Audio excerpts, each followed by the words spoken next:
Mr. Mike. I know.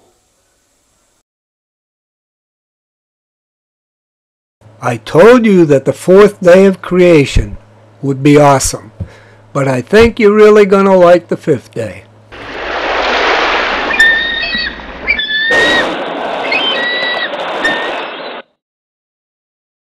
Then God said, "Let the waters abound with an abundance of living creatures, and let birds fly above the earth, across the face of the firmament of the heavens."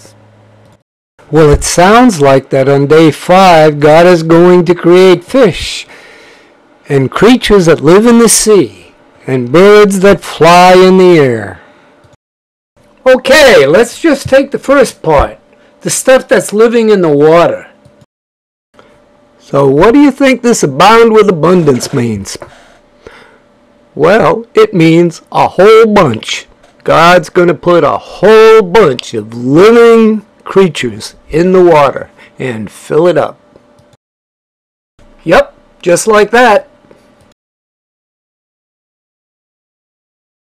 So what are these living creatures in the sea? Well, there's whales, there's dolphins, and sharks, and there's fish, all kinds of fish. I mean, there's a lot of fish. Hey, I think that's Nemo.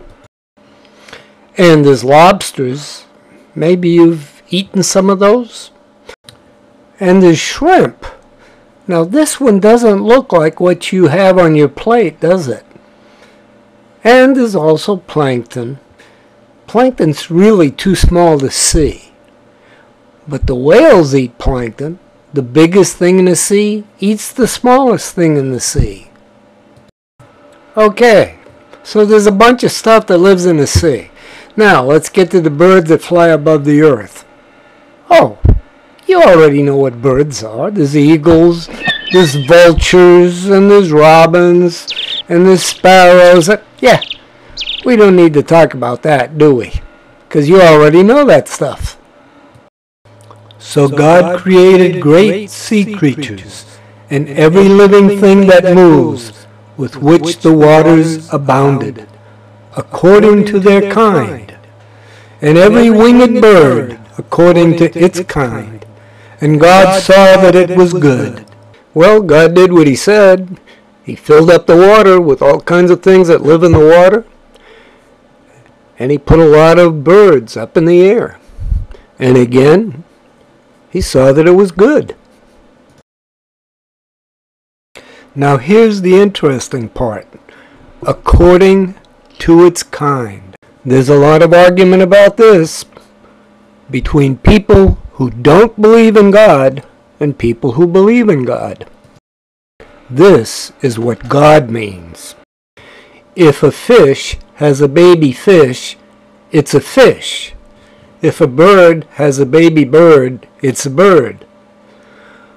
A fish can't have a baby bird.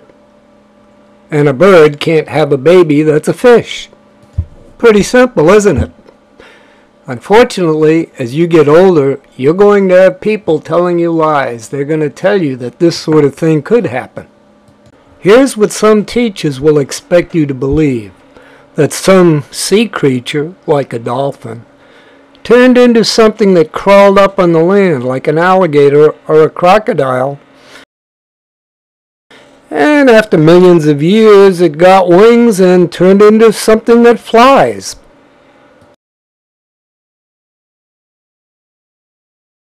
When God said, according to its kind, he meant that a dolphin has a baby dolphin, an alligator has a baby alligator, and an eagle has a baby eagle.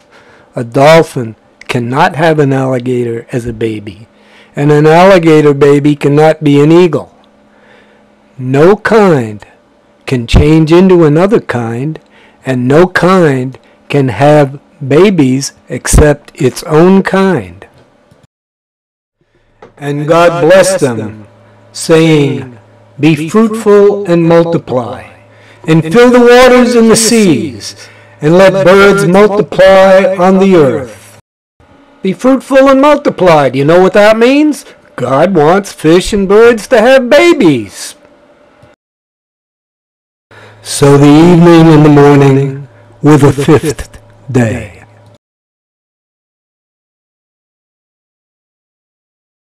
But this is still not the end, because there is still one more creation day left.